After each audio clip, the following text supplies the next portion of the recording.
I'm going to talk a little bit about overwhelm, what it feels like, and what we can do when our system feels overwhelmed.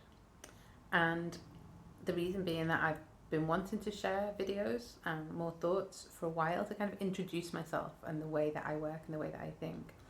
And then this is something that I've been with lately. I've been through quite a big process and I've been feeling this sense of overwhelm. And that's led to me having conversations about that with other people. And it seemed like the perfect place to start, and something that seems to be, well, certainly people that I've spoken to, there's a lot of people going through this right now. So it seems like a valuable thing to contribute. So, what I mean by overwhelm is when there is so much, almost like a backlog of things to process that we haven't quite got to yet. So if something happens, like a big change in your life, and for me, I went through, well, I'll just tell you, so I went through surgery recently to have my breast implants removed, and they've been there 18 years.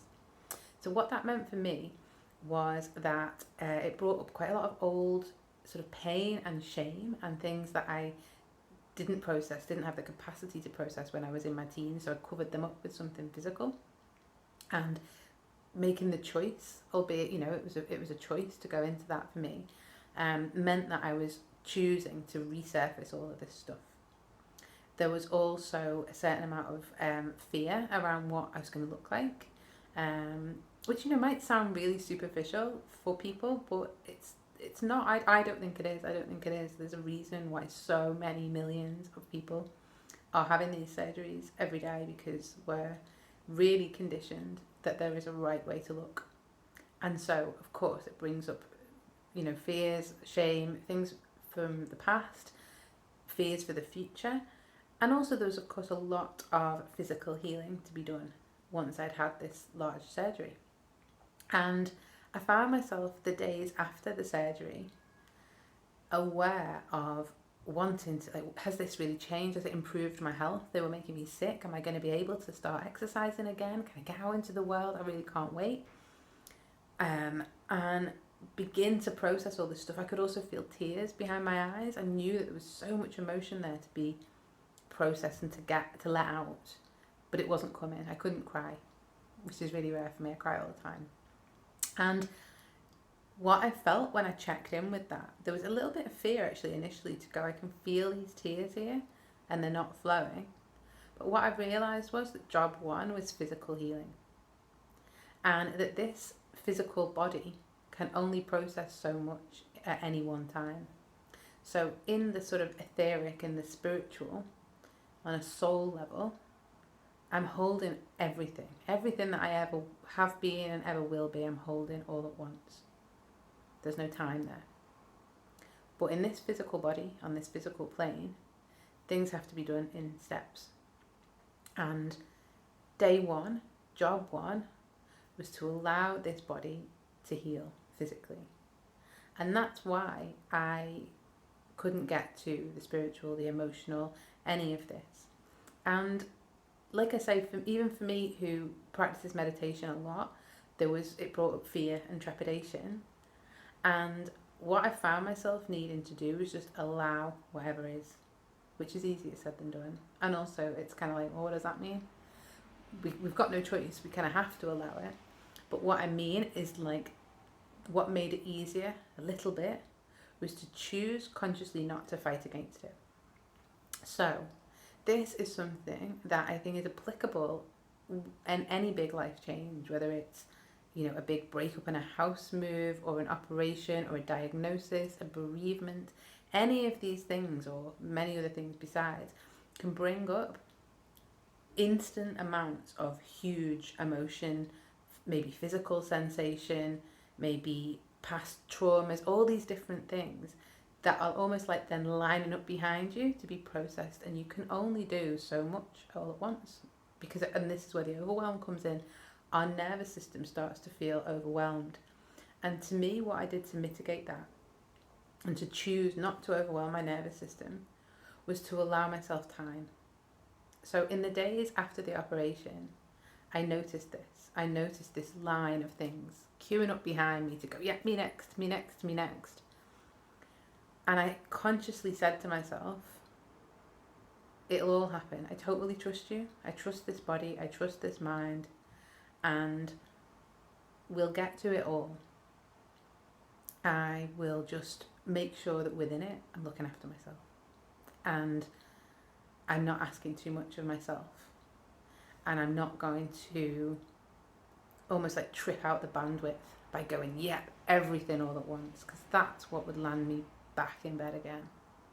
So what I also did, and what happened for me that made it a little bit easier, and this is something that I would offer to anyone who is going through or who is sitting with this overwhelm right now, is to take a moment when you can.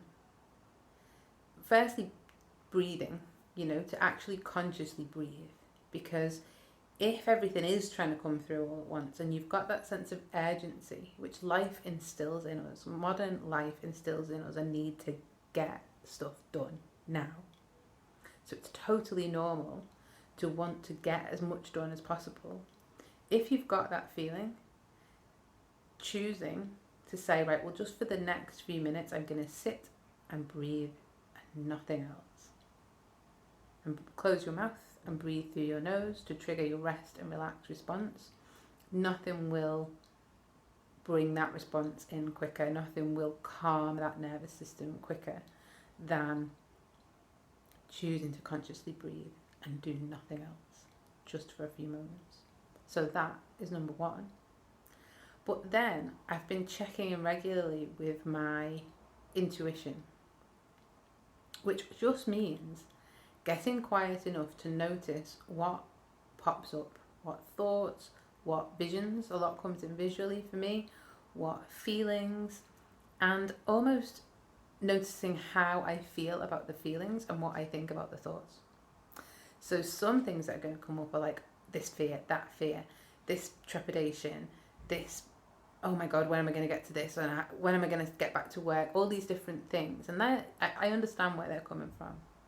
But then I'll get things like, for example, I had a vision of my heart chakra as this enormous green disc stretching out for a mile in every direction.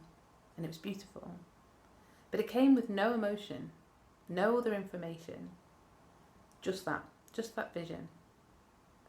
So by noticing that, paying attention to it, I was able to ask myself, what does that mean? And the answer that I got back instantly was that it's reassurance that I have unblocked my heart further by removing these big plastic things that were sitting in the way. And it was just a little nod from a place within me that knows that I'd done the right thing.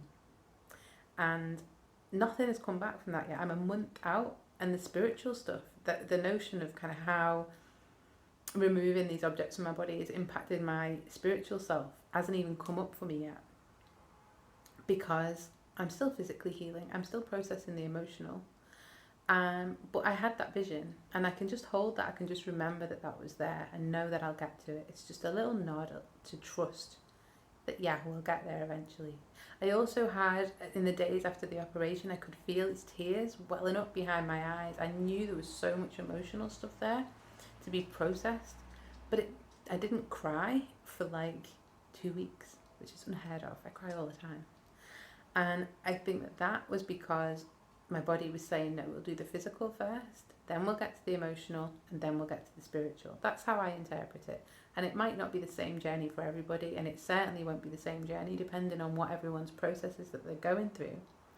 But by noticing these things and taking a moment to interpret and maybe evaluate where they were coming from intentionally, I was able to dialogue with myself and notice the points of reassurance that bubbled up from within.